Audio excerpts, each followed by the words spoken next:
প্রণতির রান্নাঘরে আরেকটি রেসিপিতে সকলকে স্বাগত। Good afternoon everyone. তো আজকে দুপুরে রান্না করছি, বানাবো ডিম কুচো কুচো করে আর আলু দিয়ে একটা তরকারি। তো চলো স্টার্ট করা যাক। সবার আগে কেটেলে একটু সর্ষের তেল দিয়ে সেটা গরম করে তার মধ্যে ফেটিয়ে দিয়ে দিয়েছি 3টে ডিম। আর ডিমের মধ্যে দিয়েছি সামান্য একটু লবণ। আর এখানে কেটে রেখেছি পেঁয়াজ, কাঁচা লঙ্কা আর টমেটো, আর টুকরো টুকরো করে ছোটো ছোটো করে আলু কেটে একটু ভাপিয়ে নিয়েছি যাতে তরকারিটা তাড়াতাড়ি হয়ে যায়। এই যে ডিমের ঝুড়ো ঝুড়ো করে ভাজা করে নিয়েছি, নিয়ে ভাজাটাকে উঠিয়ে নিয়ে কেটেলের মধ্যে আরও বেশ কিছুটা সর্ষে তেল দিয়ে তার মধ্যে কুচানো পেঁয়াজ আর লঙ্কা কুচিগুলো দিয়ে হালকা ভেজে নেব।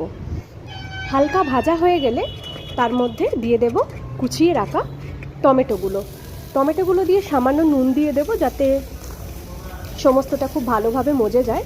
একটু নরম হয়ে গেলে তার মধ্যে একে একে সমস্ত মশলা অ্যাড করেছি, হলুদ গুঁড়ো, লঙ্কা গুঁড়ো, জিরে গুঁড়ো আর একটু আদা রসুনের পেস্ট দিয়ে সমস্ত মশলা খুব ভালোভাবে কষিয়ে নিয়ে তার মধ্যে দিয়ে দেব ভাপিয়ে রাখা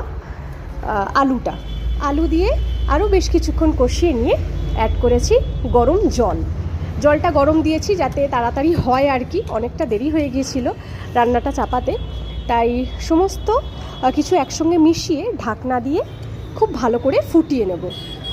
খুব ভালো করে টকবক করে ফুটে উঠলে তার মধ্যে কুচো কুচো করে রাখা ডিমগুলোকে অ্যাড করে আরও বেশ কিছুক্ষণ ফুটিয়ে তার মধ্যে দিয়ে দেবো গরম মশলা। এখানের একটা ব্যাপার দেখলাম, গরম মশলা যেটা সেটা না খেতে পুরো একদম সেই আমাদের ম্যাগি মশলার মতো, মানে আমাদের ওখানকার গরম মশলার যে টেস্ট সেটা এখানে পাইনি। যাই হোক, ফাইনালি রেডি হয়ে গেছে আমাদের ডিম কুচির তরকারি আর কি। এই তরকারিটা আমার ভীষণ টেস্টি লাগে খেতে, খুব ভালো লাগে মাঝে মাঝে। একদম গরম গরম ভাতে রান্না করে বসে পড়লাম খেতে।